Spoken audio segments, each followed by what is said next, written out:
નમસ્કાર દર્શક મિત્રો, હું છું જયદેવસિંહ વાઘેલા અને તમે જોઈ રહ્યા છો વીઆર લાઈવનો ખાસ કાર્યક્રમ પાવરલે. અમદાવાદના ચાંદખેડામાં બનેલી હૃદયવિદારી ઘટનાએ સમગ્ર રાજ્યને હચમચાવી દીધું છે.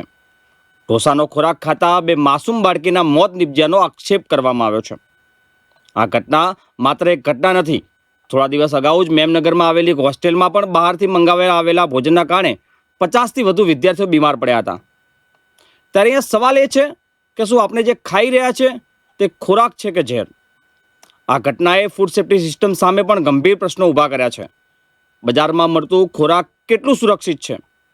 નકલી અને ભેળસેળયુક્ત ખાદ્ય પદાર્થો સામે ખતરો જે વધી રહ્યો છે તે ક્યાં સુધી પહોંચ્યો છે? આ સમગ્ર મામલે જવાબદારી કોની છે? બે બાળકીઓના મોત બાદ બજારમાંથી લાવવામાં આવેલા ખીરાના કારણે મોત નિપજ્યાના આક્ષેપ કરવામાં આવે છે. ત્યારે ખરેખર શું હતી ઘટના તે વિશે આજે આપણે જાણવાનો પ્રયાસ કરીશું. જે ઘનશ્યામ ડેરીમાંથી ખીરું ખરીદ્યું હતું તેના માલિક વિપુલ પટેલ આપણી સાથે જોડાયા છે. તેમની પાસેથી સમગ્ર માહિતી મેળવીશું. આ સાથે જ આપણા રોજિંદા ખોરાકમાં બારે માસ વપરાતા દેશી ગોળમાં પણ મોટા પાયે ભેળસેળનો પર્દાફાશ થયો છે. મહેસાણામાં ફૂડ વિભાગે પાડેલા દરોડામાં જાણીતી બ્રાન્ડના ગોળમાં પ્રતિબંધિત સિન્થેટિક ફૂડ કલર મળી આવતા ખળભળાટ મચ્યો હતો. ફૂડ વિભાગે ટેસ્ટિંગમાં 6 જેટલા સેમ્પલ ફેલ થતા આ ગોળનું વેચાણ કરતી બે પેઢીઓ સામે કાયદેસરની કાર્યવાહી પણ હાથ ધરી હતી. આ ઘટના શું હતી અને ક્યાં સુધી આપણે આમ જ ખાદ્ય ખોરાકોમાં ભેળસેળનો ભોગ બનશું તેના વિશે પણ ચર્ચા કરીશું. મારી સાથે મહેસાણાથી અમારા ઉત્તર ગુજરાતના સંવાદદાતા ધ્રુવા ઠાકોર જોડાયા છે. આ સાથે ફૂડ સેફ્ટી વિશે વાત કરવા માટે મારી સાથે ફૂડ એક્સપર્ટ તરીકે અતુલ સોની જોડાયા છે. આપ ત્રણેય મહાનુભાવોનું સ્વાગત છે વીઆર લાઈવના કાર્યક્રમમાં. વિપુલભાઈ, શરૂઆત તમારાથી કરીશ. વિપુલભાઈ, જે ખીરું ખાવાથી બે બાળકીના મોત થયાનો આક્ષેપ કરવામાં આવ્યો છે, આપની પહેલી પ્રતિક્રિયા શું છે? આ જે સવાલો ઘનશ્યામ ડેરી પર ઊભા થઈ રહ્યા છે એને લઈને. હવે વાતમાં એમ છે કે એ 1 તારીખે ખીરું લઈ ગયા હતા. એમના હસબન્ડ 1 તારીખે સાંજે ખીરું લઈ ગયા હતા અને એમના વાઈફ 3 તારીખે સાંજે એ રિટર્ન કરી લે. પહેલા તો કહેવા આવ્યા હતા કે તમારા ખીરું ખાવાથી ફૂડ પોઈઝન અમારા હસબન્ડને થઈ ગયું છે. મેં કીધું એવું તો કોઈ થાય ફૂડ પોઈઝન પણ મેં કીધું એવું હોય તો તમે રિટર્ન લાવો, હું ચેક કરી લઉં ભાઈ ખીરુંમાં તકલીફ છે, શું છે શું નહીં. એટલે પછી 10-15 મિનિટ પછી ફરી એ રિટર્ન આવ્યા. રિટર્ન આવીને એ ખીરું મેં જોયું, મારા માણસે ખોલ્યું, મેં ચાખ્યું, મને તો ઓકે લાગ્યું. એટલે પછી મેં કીધું ચલો ભાઈ કમ્પ્લેન હોય તો પછી ભાઈ મેં સીસીટીવી ચેક કર્યા.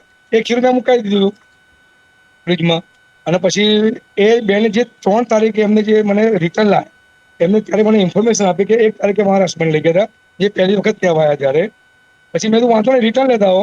એ દરમિયાન મેં 1 તારીખે જે વિમલભાઈ લેવા આવ્યા હતા ખીરું, એનો મેં પ્લેબેક ચાલુ કરીને જોયું.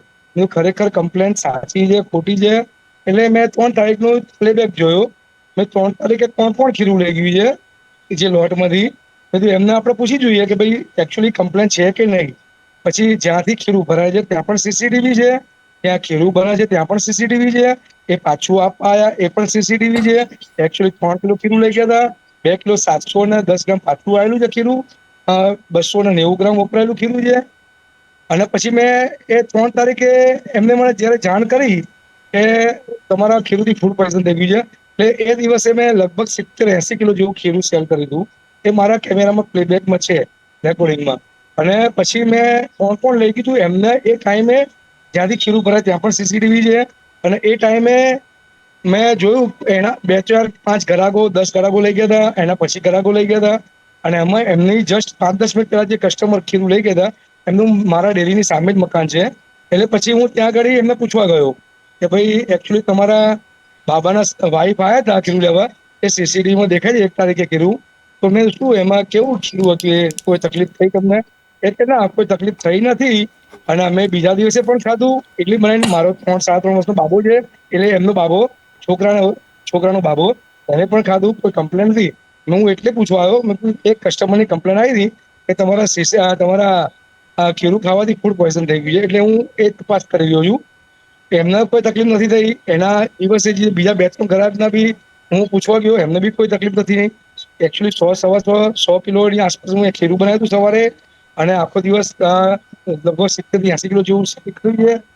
અને એમાંથી કદાચ ફૂડ પોઈઝન થઈ ગયું હોય તો એ લોટમાંથી મેં જે ડ્રમમાંથી આપ્યું છે તો બીજાને બી ફૂડ પોઈઝન થવું જોઈએ ને. એમ સમજો કે 70 થી 80 કિલો ખીરુમાંથી કોઈ 1.5 કિલો લઈ ગયું હોય, કોઈ 2 કિલો લઈ ગયું હોય, તો 500 લઈ ગયું હોય, તો 50-60 માણસની એવરેજ બેસે જ આપણે એટલા જણા ખીરું લીધું હોય.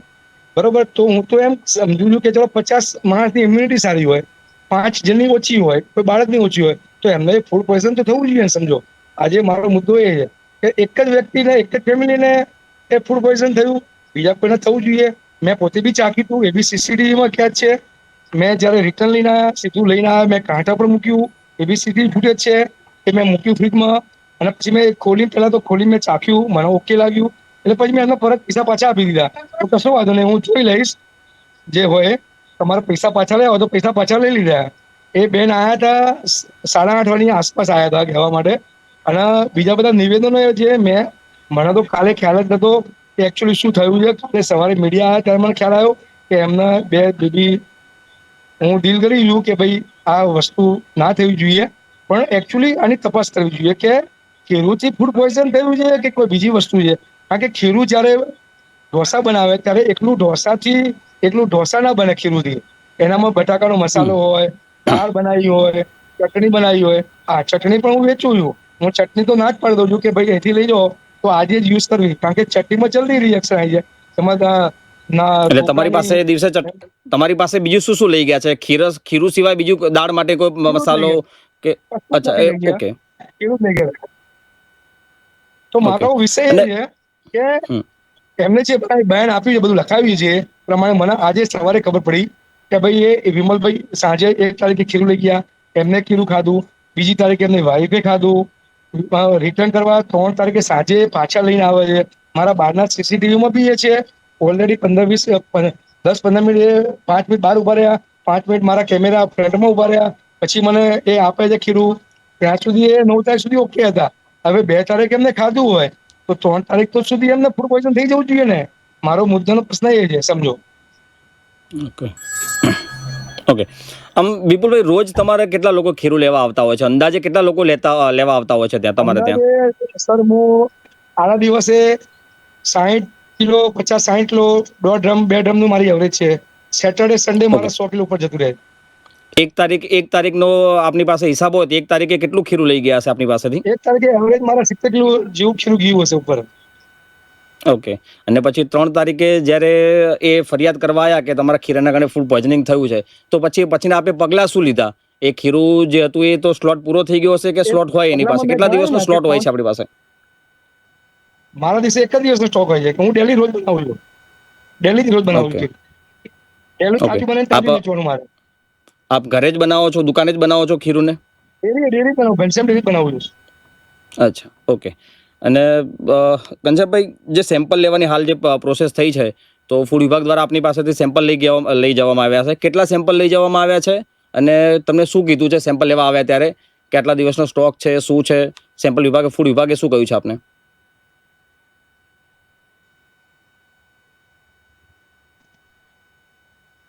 વિપુલભાઈ, અવાજ આવે છે મારો? અચ્છા, અચ્છા, મને પૂછો છો? હા, ઓકે, જી જી. સેમ્પલ આપણી પાસે એફએસએલ સેમ્પલ રિપોર્ટ લેવા વાળા એફએસએલ, ફૂડ વિભાગ, હા હા, જી જી. હા, ફૂડ વિભાગ વાળા આવ્યા હતા, એએમસી, એની ટીમ આવી હતી, એ સેમ્પલ લઈ ગઈ છે. અને એફએસએલ રિપોર્ટ વાળા બી સેમ્પલ લઈ ગયા છે મારી પાસેથી. પોલીસ વાળા બી લઈ ગયા છે મારું સેમ્પલ ખીરાનું. ઓકે. અને એમને શું કીધું છે આપની પાસે વાતચીત શું થઈ હતી જે ફૂડ વિભાગ વાળા આવ્યા હતા એમને? આપને કોઈ વોર્નિંગ આપવામાં આવી છે એમને અથવા એ કીધું, સેમ્પલને લઈને હાલ તમારો જે સ્ટોક જે તમે ખીરું વેચો છે બંધ કરવાનું કહ્યું છે આપને, એવું કંઈ? ના, બંધ કરવાનું નથી કીધું. મેં જે મારી પાસે જે સ્ટોકમાં ખીરું હતું મેં એનું સેમ્પલ આપ્યું. એ બેન પાછળ એ બી મેં સેમ્પલ એમને આપ્યું છે. તો વિપુલભાઈ, આપ કહો છો કે એ દિવસનો મારો સ્ટોક ખતમ થઈ ગયો છે, તો ફૂડ વિભાગ કયું સેમ્પલ લઈ ગયા? બીજા દિવસનું લઈ ગયા કે ત્રીજા દિવસનું લઈ ગયા? કારણ કે 1 તારીખનું જે સેમ્પલ હતું એ જો સ્ટોક ખતમ થઈ ગયો હોય આપની પાસેથી, તો ફૂડ એ વિભાગ કયા ફ્રીજમાં હતું સેમ્પલ સર, લઈને ગયું છે? મેં આપ્યું એમને. એ જે 3 તારીખે પાછું લાવ્યા કે મેં સેમ્પલ આપ્યું એમને. અચ્છા, એ એ જ સેમ્પલ આપે આવ્યું આપ્યું છે. મારી પાસે રેડી સ્ટોકમાં હતું. એ બી સેમ્પલ લઈ ગયા મારા. જે 5 તારીખે કાલે આયા, એ જે મારી પાસે જેટલો બી સ્ટોક હતો એમાંથી સેમ્પલ લઈ ગયા. ઓકે. વિપુલભાઈ, ચલો, સેમ્પલ તો લઈ ગયા છે, એનો સમય લાગશે. 5-7 દિવસની જે પ્રોસેસ છે, અમે ફૂડ વિભાગના એક્સપર્ટ અતુલભાઈને વાત કરી, એમને કીધું કે 5-7 દિવસનો સમય લાગે છે. પણ એ પરિવારે 2 બાળકીઓ ખોઈ છે, એને લઈને તમારી શું પ્રતિક્રિયા છે?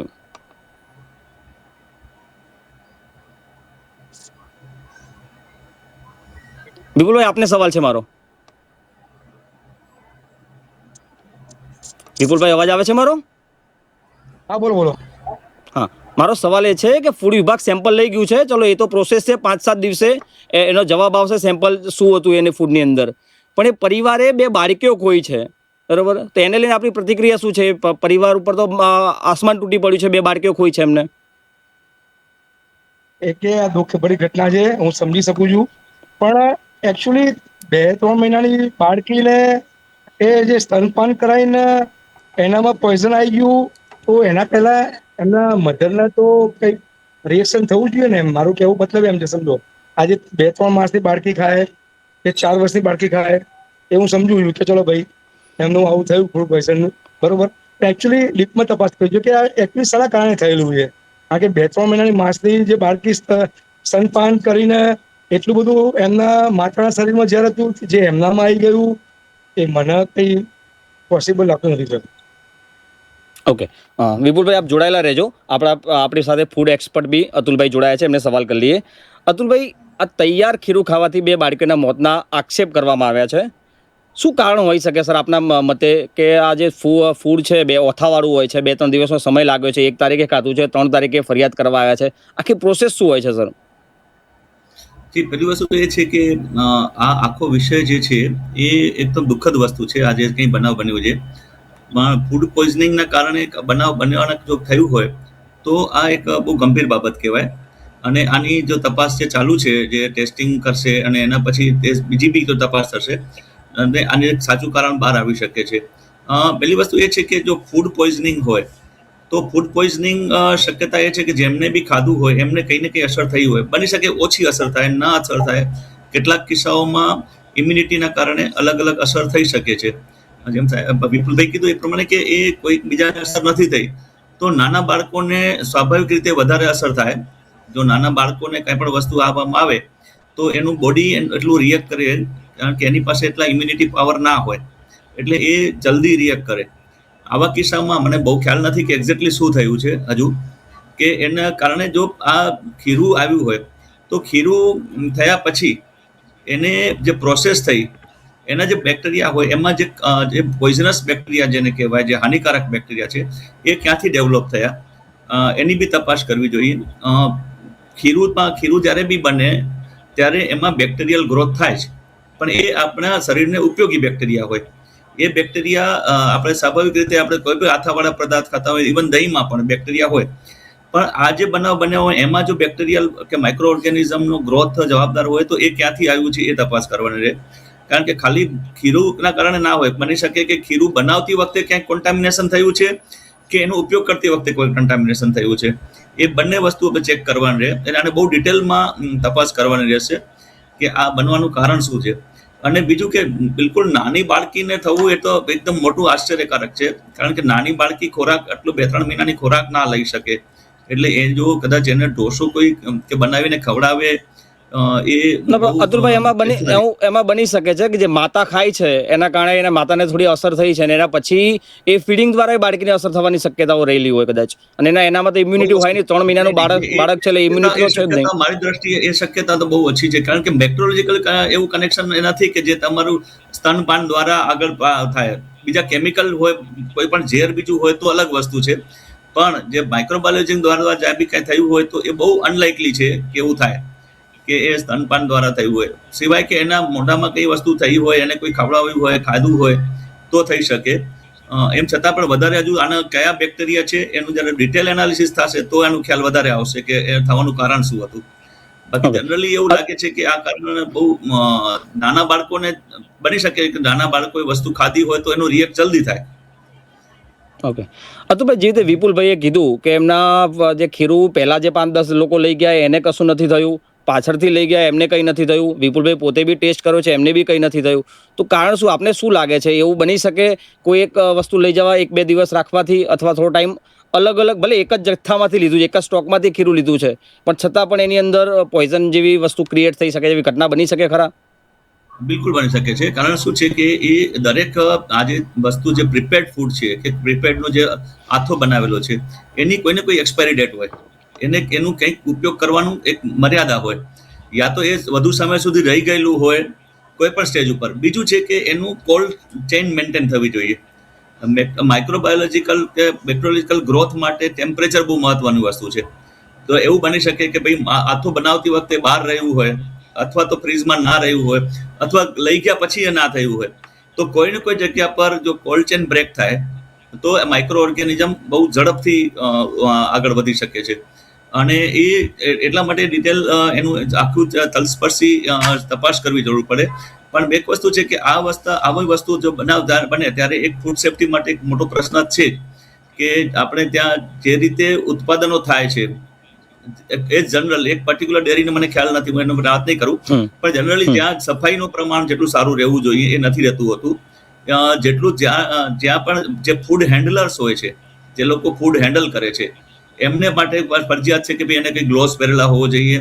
એ જો બીમાર હોય તો એને ફૂડના પ્રેક્ટિસમાં ના આવવું જોઈએ, કારણ કે એની બીમારીની પણ આમાં અસર થઈ શકે છે.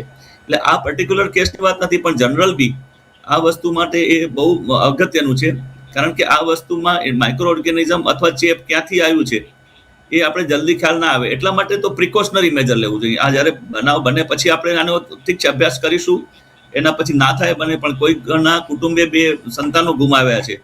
એટલે આ તો એક બહુ હૃદયદ્રાવક વસ્તુ છે, અને કઈ ને કઈ રીતે આપણી આખી સિસ્ટમને વધારે સેન્સિટિવ કરવાની જરૂર લાગે છે મને. જી, સાચી વાત છે.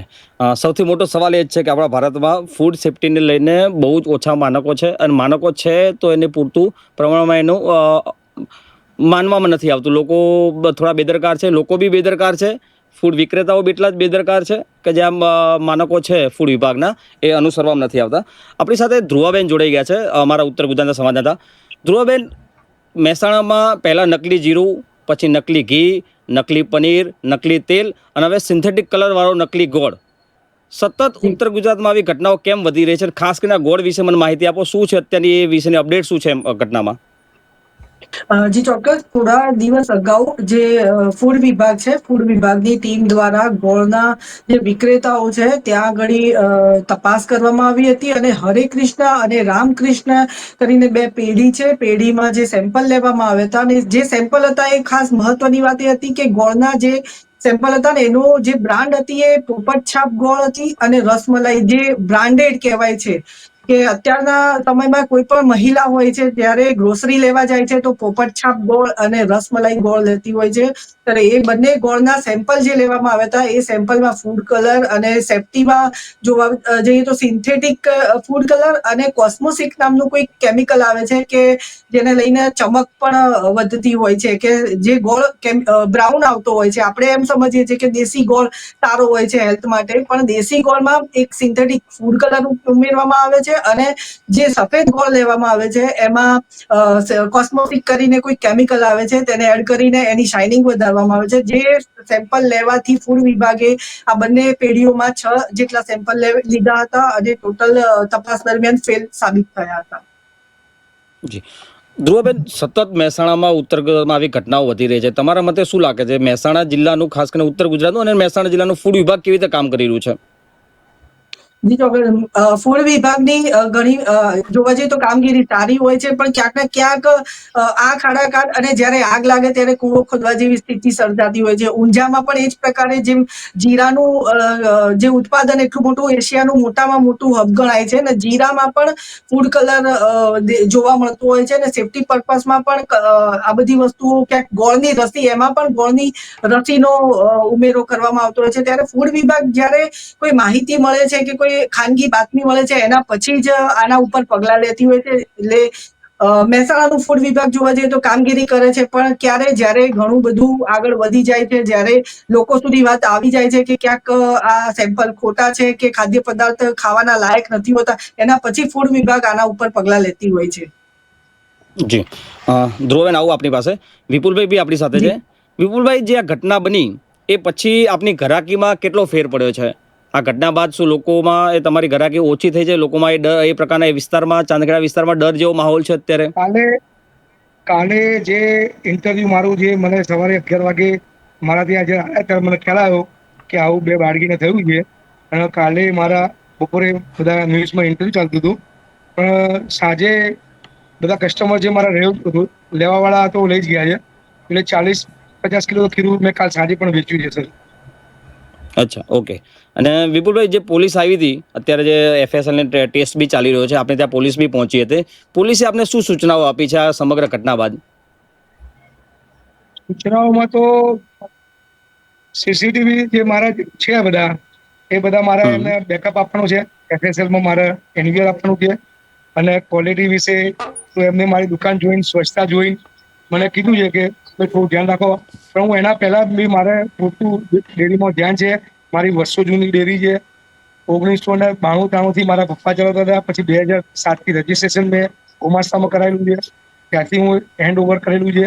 મારા મોટા ભાઈ છે કેતન પટેલ, એ ચલાવતા હતા. પછી મારું સ્ટડી પતી ગયું એટલે હું ઇન્વોલ્વ.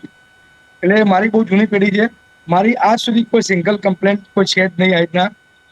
હું પૂરેપૂરું પોતું ક્વોલિટીમાં ધ્યાન રાખું છું, દરેક વસ્તુમાં ધ્યાન રાખું છું, સ્વચ્છતામાં ધ્યાન રાખું છું. આજે મારી સ્વચ્છતા, મારી ડેરી, કોઈ પણ આખા ચાંખેડામાં તમે પૂછી જુઓ કે ભાઈ મારી પ્રોડક્ટ કેવી હોય એમ. કારણ કે આજે હું પૈસા નથી જોતો, આજે હું ક્વોલિટી મેન્ટેન કરું છું, રેટ નથી જોતો, ક્વોલિટી આપવામાં સમજો. આજે મારું જે ઘનશ્યામ ડેરી મારા ગૂગલમાં રેટિંગ છે, કસ્ટમરના વિશેના બી છે બહુ જૂના, 2 વર્ષ, 5 વર્ષ, 3 વર્ષના મારા રેટિંગ જોઈ લો ફિલ્મના સર ગૂગલમાં. અને આજુબાજુના વિપુલભાઈ, જી વિપુલભાઈ, અંતિમ સવાલ કરી લઈશ વિપુલભાઈ, પછી આપણે હું ફ્રી કરી દઈશ. વિપુલભાઈ, જે ઘટનાની માહિતી તમને મળી પછી તમે તાત્કાલિક પગલાં શું લીધા હતા, મારે એ જાણવું છે. તો સર અરે બોલો સર, સંભળાય? મારો અવાજ આવે છે વિપુલભાઈ આપને? મારો સવાલ એ છે કે તમને આ ઘટનાના સમાચાર મળ્યા ગઈકાલે, જ્યારે તમે પરમ દિવસ મીડિયામાં જોયું કે આવી ઘટના બની છે, પછી તાત્કાલિક તમે પગલાં શું લીધા હતા? તાત્કાલિક પગલા એટલે મારું તો જે છે બધું એમને જ છે. મેં બીજું કોઈ જે મારું દિવસમાં સ્વચ્છતા, જે સાફ સફાઈ, ક્લિનિંગ, એ બધું મારું જે રોજિંદુ જે છે એ બધું ચાલતું જ આવે છે. જે મારું દુકાનનો ટાઈમનું ઓપનિંગ છે એ બધું મારું એસડીવી જ છે એમ. ઓકે, ચલો ઠીક છે વિપુલભાઈ, આ વીએલ લાઈવ સાથે જોડાયા એટલો ખૂબ ખૂબ આભાર. આપ થોડીક વાર જોડાઈ લેજો, પછી આપણે સમાપ્ત કરીએ છીએ. અતુલભાઈ પાસે આવીશ. અતુલભાઈ, મારે 2-3 વસ્તુ ખાસ આપની પાસે સમજવી છે. આપ ફૂડ એક્સપર્ટ છો ત્યારે સૌથી વધુ નકલી વસ્તુઓ જે પકડાય છે ને, એમાં 3 વસ્તુ મેન છે: દૂધ, પનીર અને દહીં, ઘી. બરાબર? આ 3માં સામાન્ય માણસને, મારે જેવી રીતે જાણવું હોય અથવા કોઈ જનતાને જાણવું હોય કે અસલી છે કે નકલી, તો કેવી રીતે તપાસ કરી શકાય? ઘરે બેઠા જો જાણ કરવી હોય તો આપને કેટલાક ટેસ્ટ ઘરે બેઠા થઈ શકે છે, પણ બધું જ ટેસ્ટિંગ ઘરે બેઠા ના થઈ શકે. એના માટે જે તે લેબોરેટરીમાં આપણે કરી શકીએ, અને ઘણી બધી ગવર્મેન્ટ લેબોરેટરી એના માટે ગ્રાહકોને પણ સેવા આપે છે ટેસ્ટિંગની. અને એ ટેસ્ટિંગ બસ એક નોમિનલ ફી લઈને, અમદાવાદમાં જે પબ્લિક લેબોરેટરી છે એ પણ એક નોમિનલ ફી લઈને ગ્રાહકને પૂરું રિપોર્ટ આપે છે.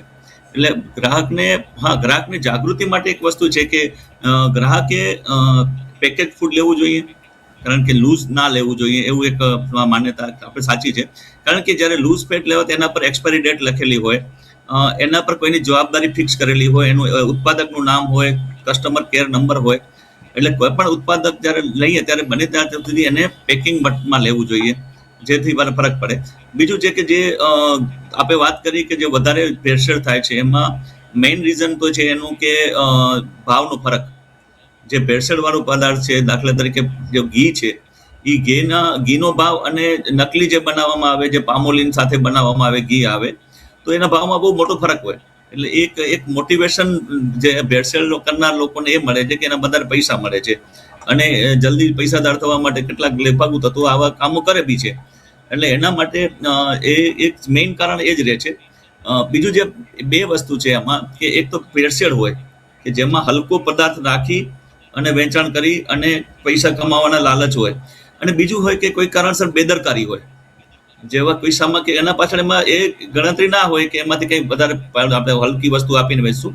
પણ જે પ્રિપેર્ડ ફૂડ થાય, જ્યાં બનાવવામાં આવે છે, એ જ વખતે જો જગ્યા પર એ ધ્યાન ના આપવામાં આવે, અને ખોરાક આજે આપણા ઘરે બી બને તો આપણે સવારનું બનાવેલું સાંજે બીજા દિવસે આપણે નથી ખાતા, અથવા તો આપણે 2 દિવસ પછી નથી ખાતા.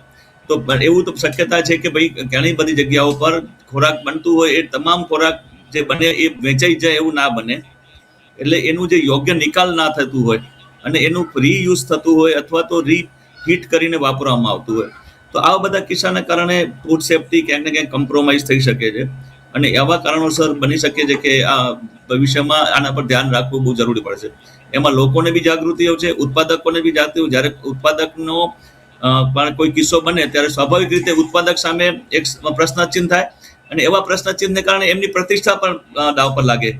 એટલે બંને અમારે એ વસ્તુ છે કે આપણે બંને ઉત્પાદકો ફૂડ જે હેન્ડલ કરે છે, ગ્રાહક પણ જોઈ સમજીને લે, અને તંત્ર, આ બધા સાથે કરે ત્યારે જ આ ફૂડ સેફ્ટીનું કાર્ય થઈ શકે.